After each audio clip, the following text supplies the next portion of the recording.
welcome back to the teaching that we're doing, the teaching series. In this one, we're going to talk about grace. Now, before we delve in, I think in especially 24, 23, there was a kind of a big explosion on grace teaching. And I think a lot of people grabbed hold of the excessiveness or the extremeness of grace as if I can do anything. No repercussions, no consequences, and it's absolutely fine. Let's talk the reality of grace. What is it? Well, we've covered the giants, so the Yes. five enemies. So the previous 2 episodes, if you haven't watched them, go back and watch them. The enemies of God, 5 giants. So 5, and so the enemies are in 5, but then you've got this strange thing where number 5 is a number of grace, but then of course it says then about the fivefold ministry. Sure. So the church is built, you know, on this whole thing: apostles, prophets, pastors, evangelists. So 5. Yeah, 5 again. It's strange when you go into a Freemasons lodge. Not that I'm part of that, by the way. No. But when when you sort of able to see photographs of it or find out, number 5 shows up all the time. Yeah. So it's a strange thing. That again is that, like we said, is this dual thing going on. But of course, this teaching then, 5 grace isn't this thing that you can do what you like. No. Right. Grace is that you couldn't do something and he's done it for you. Yeah. So it's an empowering. It's not a releasing. It's an empowering to be something, not a releasing from responsibility of doing or being somebody. Sure. Okay. So I want to read this first. But Yes. John, Gospel of John, chapter 1. Right. Okay. And it's just verse 14. And the word Christ became flesh, human, incarnate, and tabernacled, fixed his tent of flesh, lived a while among us. And we actually saw his glory. That's a statement there, but his honour, his majesty, such glory as an only begotten Son receives from his Father, full of grace, favour, loving kindness, and truth. Right. Full of grace, loving kindness, and truth. Now, when you can't say, well, grace comes first and then truth is secondary. You're not saying that. But what he's saying is, if you're going to look at it as a procession coming your way, the first thing that's going to hit you is grace. Right. Okay. And grace will reveal truth. Sure. And that's how he came. He said he came full of grace and truth. Okay. Okay. So we tend to turn that round in, well, the church is crazy sometimes, isn't it? Jesus came along and turned water into wine, and it's amazing how we as believers can turn wine into water. But true, isn't it? It is so true. Yeah, we'll put a pay to all that fun. But anyway, and it's like, and so straight away, or truth, right? Right. And everybody's beating each other up because they got the truth then. Right. See, well, that's the problem. It's grace has got to precede it, and when the grace comes, the truth comes. Yeah. Right. Yeah. So when you got this, the whole mapping thing and the whole enemies and all that, it'll lead you to what the truth is going on. Right. So it'll strip away the works of the enemy. It'll sort of unveil it all. So we really see this is not somebody that's, it's just the way he is. It's just the way she is. No, there's something going on here that they've got to confront. Yeah. They've got to get to the truth, right? And nobody wants the truth today. No. Nobody wants to, nobody wants to be confronted that. with the truth sometimes because the truth is going to mean I got to change. Yeah. I got to bring an alignment of what I am to what he is. Yeah. But it's that, and so we've had, and most of the teaching, like most things, is great. Yeah. But because there's no balance to it, so it's grace and truth. Right. Right? It's just, well, and it's perceived by other people then. Not necessarily the preachers of it, but by people who are looking for somebody to tell them that they can do what they like and it's fine. You haven't got to know, there's no sort of repercussions. You haven't got to address issues in a Christian life like forgiving people. You haven't got to, you haven't got to do anything because none of that buys you salvation. Correct. Yeah. Of course it doesn't. No. We know that. Yeah. I'm just saying that if you've got to bring the full word. It says the full counsel of the Word of God. Right. The Old Testament through to the New Testament. Yeah. Right? Cover to cover, Genesis to Revelation. And that is what then begins to give us that balance. So, do you think then that people are looking for grace to give them freedom when it's in fact truth? Truth brings you freedom, not grace. But they're looking to grace as the freedom to outwork what they think. Yeah, grace is, it says, by grace, by grace you've been saved. Yeah. It's an empowering. It's being given this, that you can't pay for it. No. You can't do nothing to earn it. It's a free gift. It's what he has done for us. But it'll lead us to the truth.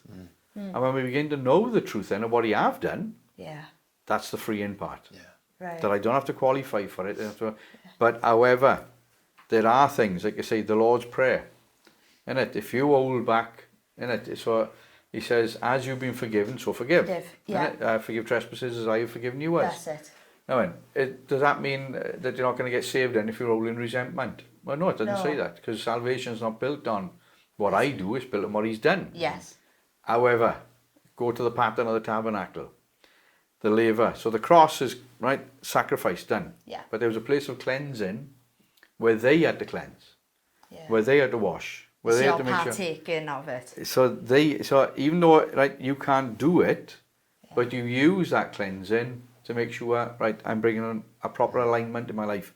In other words, if Jesus forgive, right, so that cross, Father forgive them, for they know what they do. At the point where they driving nails into his hands, right, and then you were upset because somebody didn't look at you right. You know what I mean?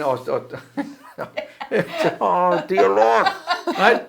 And you can't forgive. Right. Well, is that Christ-likeness? Yeah. Well, it's not. So it's not truth then. So therefore, there's no freedom in it. Do you think a lot of people are just using grace as an excuse? It's, I mean, every now and again, God bless them all. I mean, we had that back years ago with the God chasers, innit? Oh, yeah. And it's great and it's awesome, and the story behind it led to it was great. Yeah. But then of course the merchandising comes on the back of that. We've got God chaser hat, God chaser notebook, God chaser, Bibles. the God chaser Bible, the God chaser, and of course it makes a lot of revenue for the kingdom and for these people as well. Sure. And so we get these swings every now and again, and it's, this whole sort of charging towards. And the message of grace has been, it's like as if it's on, it's been, what's we allowed to say something new. Hang on. It's age old. Paul. Right here in John. Right. It's nothing new. What's been forgotten about is how we appropriate it. Right. How we approach the Lord with it. Yeah. That this is, right, there's nothing we can do. He has done it all. I prepared a table for you in the presence of your enemy. Right. I have done it. Right? Don't you put anything on it. Now that's grace. But it's got to lead you to the truth. Sure. And the truth is this, folks, is that you are not going to progress. Right? You're going to delude yourself that you have got spiritual discernment, that you are spiritually sharp, that, I got this word, I got this, I got that. Right? Going into a spiritual realm of things, if you've got unforgiveness in your heart. Yeah. That don't work. It doesn't. It just doesn't work. It's not truth. Symbol, innit? Yeah, you see the patterns all the time. So I mean, grace. So I mean, talk about the law then, innit? See, if you start looking for it, it'll show up everywhere. Same as Jesus.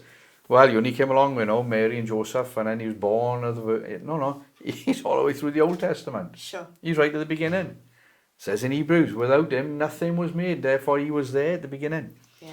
So we got these crazy notions then, about things. We don't pick up on the nuances, the things that he's trying to teach us. So right in the Temple of Solomon. So tabernacle is gone. Yeah. It's taken into one of the storehouses. The storehouses of the Temple of Solomon. Yeah. And we sort of given that account on the day that they dedicated the temple to the Lord. And then of course there wasn't one laver, there was 10. 10, yeah. Right? And they weren't in one spot, no, there was 5 up each side. Right. Oh my gosh. So you go in now and you've got the altar of sacrifice, which was a lot bigger than, it was a huge thing. They give you the dimensions that they built it on. Where the sacrificing was going on, and where it says when they, on that day, I mean, I don't know how many hundreds or thousands of animals on that day of dedication that Solomon sacrificed. Yeah. But either side of them were 5 lavers down that side, 5 layers down the other side, right? So literally, the priest was walking in the midst of grace. Right. Okay. Grace is either side of me. Yeah. And this is what we find in it. People use these sort of euphemisms, and it's a path, you know, and either side is a ditch. Quite correct. He's trying to keep you on the straight and narrow. Yeah. And on the straight and narrow for the believer, for the priest then, there's grace on that side and there's grace on that side. Yeah. If you operate within grace, Okay. you're not going to go far wrong. It will lead you to the truth. Right. But if you've got a misunderstanding of what that grace is trying to do, Yeah. well, I can do anything I want. You can. Paul said that. All things are awful. Yeah. But here's the truth part. Not all things are going to do you good. Right. So Or what does expedient. that mean to operate in grace? I think people, they don't know how that looks. Okay, simple. Jesus says, freely you have received, freely give. Huh. Yeah. There's a grace statement by there now, right? So if grace isn't operating, you're not walking between or in grace, or keeping grace either side of you to keep you on that, you'll end up not being free giving, like as we've covered. Yeah. No, that's my ministry. No, that's me. That's Right. no, me. That's not operating between the grace. So you're not going to end up on a straight and narrow road that's taking you to truth. Right. So it's almost that like make the sense? 5 giants have become the very thing to, right, if I stay away from the behaviours of that, I'm operating within the guidelines of grace. Well, I mentioned before, and I said again, operating in the opposite spirit. Sure. Operating in the opposite spirit. So Jesus says in it, if somebody curses you, bless them. Yeah. Right? If they want to court, he said, give them a tunic as well. Yeah. Yeah. If they want to go 1 mile, go with them too. Yeah. It's working in the opposite. Now that's operating within grace. Yeah. So some of the aspects of this, what's recently been taught, or is out there, so circulating as grace. No, you haven't got to do that, man. You do really. No, you haven't got to. You haven't got to go to church. You haven't got to You go to haven't got church. to take You communion. haven't got to forgive. You haven't got to. You haven't got to read the Bible. And in its, like say, strip it right back, and in the statement, Yeah. it's fine. Yeah. No, you haven't got to go to church to be saved. Right. No, you haven't got to read the Bible to be saved. In really, have you? context, yeah. It's You in know what I mean? context. But if you're looking at it in a very immature way, Yes. but you realise if you are knowing him, I want to know about him, Yeah. and I can only find him in the Word. Yeah. If I want to walk in the fullness, I mean proper discernment Yeah. and operating in the gifts, I've got to operate in forgiveness. Yes. I've got to let things go. Right. Right? And away. You know what I mean? Yeah. Don't let Yeah. anything stick around, because the minute I do that, Yeah. instead of grace operating, one of the enemies operating. Sure. Do you think that we always look at grace as kind of like the lowest denominator thing of like, right, well, I'm saved, and then nothing else? Do you mean? Because all of our statements, but yes, of course, you don't need to go to church to be saved, but we're not talking about that. Grace isn't the that it's bigger than It's just huge. being saved. It's Yeah. Well, you know. it's that living a life worthy of the calling, and Right. so my outlook now is to live a life that's pleasing to God. Yeah. right. All right. Now I'm not talking about the works, Yeah. because my faith produces works. Yeah. So I have the faith to say, God, you have forgiven me, and now I can live a life that's worthy of the calling. That's the grace, isn't it? Oh yeah, Yeah. definitely. And then that grace has to outwork itself by my behaviour Yeah. and by what I speak, and that's the living the life that's pleasing to God. Then. Oh, yeah. But Yeah. it's. I mean, the throne of God is now called the throne of grace. Yes. think about this. Why is it changed? Why is it transitioned? It's not called the throne of God. No, it's called the throne of grace, Yeah. because it's been poured out there. His blood is poured out upon that on that mercy seat, Yeah. which is part of that throne, and it's speaking of grace. So, yeah, the sacrifice, of course, that's grace, Yeah. right? But I want to understand it. All these footsteps to it. Why have I got to forgive God? Why have I got to let things go? You're not going to still fully understand it. Why do I take communion, God? Why do I need to read the word? You as a lamp to my feet, light to my way. Why have I got to worship? But these are the Right? mysteries. Why have I got to worship? Yeah. And then, see, when you think it all, it's just like, well, but when you get to the throne of grace, Yeah. then it brings that complete alignment to, Yeah. There. And that's where it says you are now seated with Christ In heavenly places. Right? Keep looking down. Yeah. Down where? Down through that avenue, if you like, down through those footsteps of grace Yeah. that you just realise. I don't have to worship you. I want to worship him. Yeah. I want to bring my praise to you. I want to offload all my troubles on him. Cast your cares on me, for I care on him. Yeah. Right? And tell him exactly what's going on. Yeah. Because grace is there to make sure you can. So do you think that grace is Grace- first relational? So it's you understanding what he's done for you. Yeah. So it has to be relational, but It's then it linked to becomes faith, position. isn't it? Yes. But And it's after relation, it becomes It's that positional. throne room place. It's a place. Yes. Understanding grace is a place of authority. That's it. But it's like, I want to do that now. I want to worship you, God. Yeah. Right? I want to, and of course in that place of intimacy. And so keep looking to, I'm looking now from, so if it's like, I'm seated on the throne of grace, seated Right. with Christ in heavenly realms. I'm looking, and if you look at the tabernacle pattern, you're looking down. So I'm looking at the place of worship. But the place of worship now isn't just, oh God, you're awesome. Oh God, you're great. No, oh God, I'm fed up. Yeah. Yeah. Just, I don't know what to do. I'm at my wit's end here. Yeah. Casting all my cares on him. Right. Casting everything on him. Yeah. That's what it says in that place. Yeah. So that altar of incense, Yeah. there's that dual aspect. It's a place where I can offload. Yeah. And at grace, instead of saying, whoa, you've just broken the law, you're going to die. You brought Right. some strange fire by you. Yeah. You're going to die. No, grace says, no, leave him speak. Yeah. Leave him offload. Rod. Yeah. Leave him say what's, right? So alongside his praise and thanksgiving, there's also that, God, I don't know if I can do this. Yeah. Do you know what I mean? Yeah.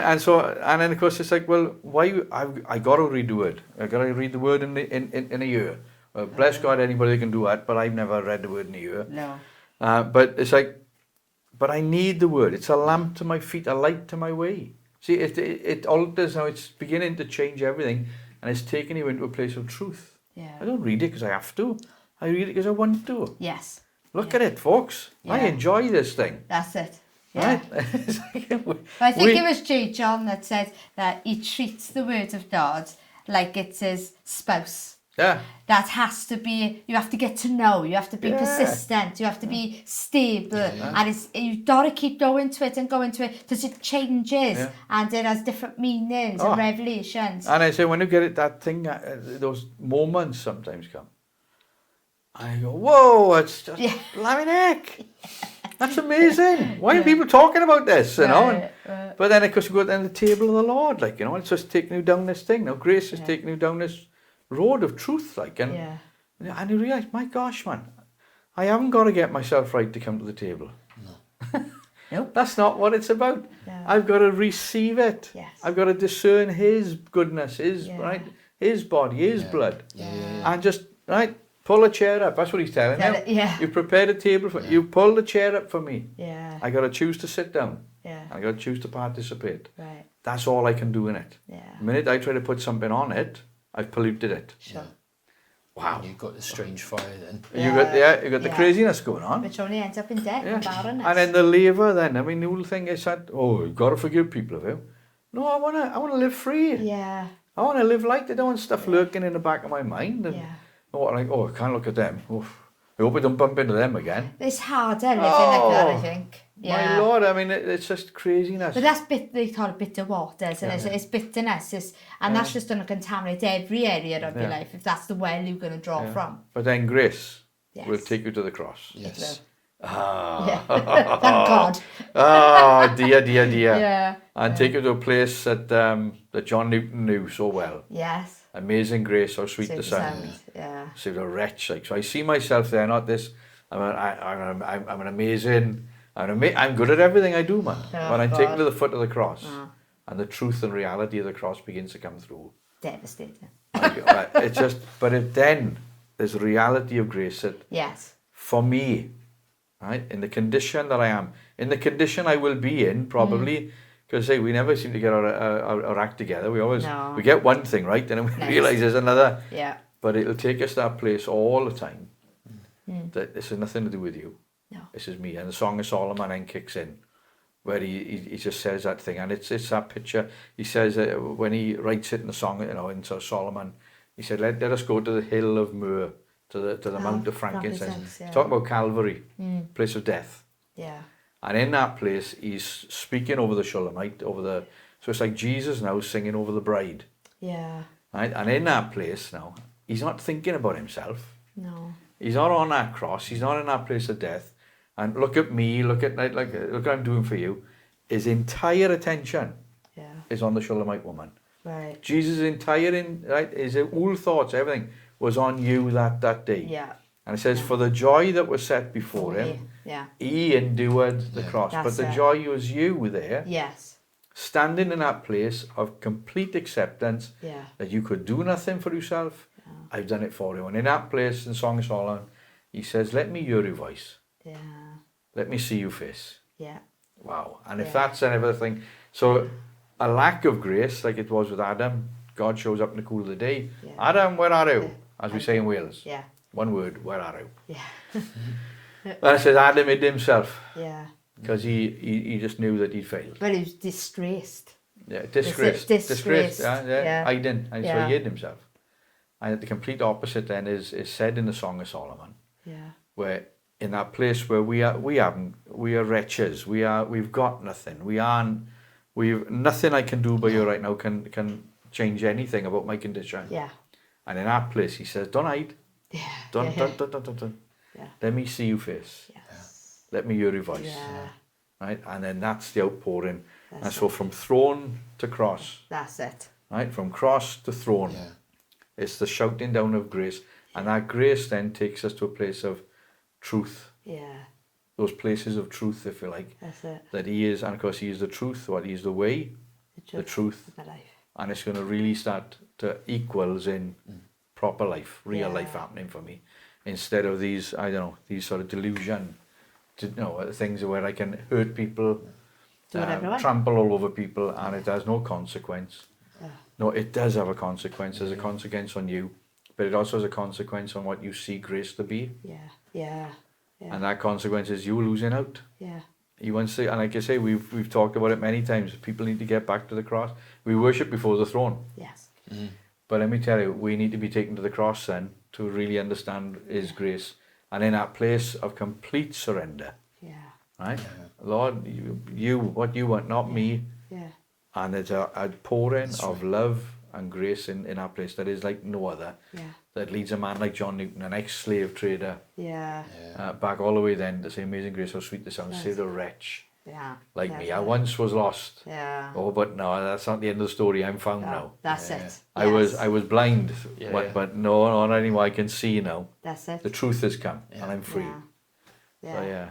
Some Ephesians 2 in it, you quoted some of it, but just to read it really. But God, being rich in mercy, because of the great love which He loved us, even when we were dead in our trespasses, made us alive together with Christ. By grace you have been saved, and raised us up with Him and seated us with Him in the heavenly places in Christ Jesus, so that in the coming ages He might show the immeasurable riches of His grace and kindness towards us in Christ Jesus. Yeah. For by grace you have been saved through faith. And this is not your own doing, it is the gift of God. Yeah.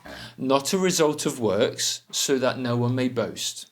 For we are His workmanship, created in Christ Jesus for good works, which God prepared beforehand that we should walk in them. Right. Walk in them. Yeah. Walk in them. Right.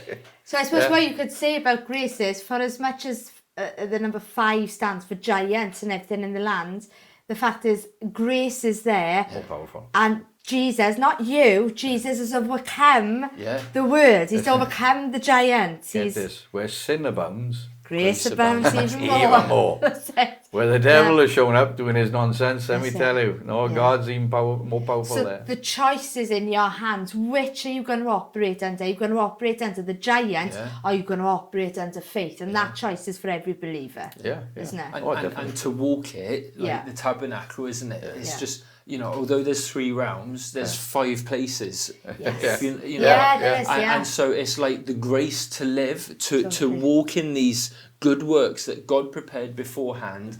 The tabernacle is still as relevant today as it has always been. Oh, yeah. The altar, Jesus has paid it all. Yes. The laver. Yeah. You can see yourself with the reflection of heaven. Yeah. You know, in that viewpoint, and Yeah. and that's your place to put things right. And any of the things that God, and then you've got the table of showbread, the all there. lampstand, It's and all there. you know, Yeah. and Yeah. worship and so on and Yeah. so forth. You Yeah. know, so.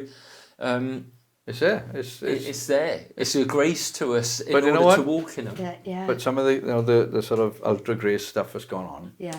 it'll lead Christians to only read, it's only a New Covenant now, and they only read the New Testament. Yeah, Matthew onwards. And they say, well, I haven't, let me tell you, I know a lot of people Yeah. that only stay, their entire Christian life is based in the New Testament, Sad. right? But it's not just the New Testament, it's the Old Yeah. Testament as well. Yeah. So that brings, it says it's the sort of letter of the law, right, that's gone. Yeah.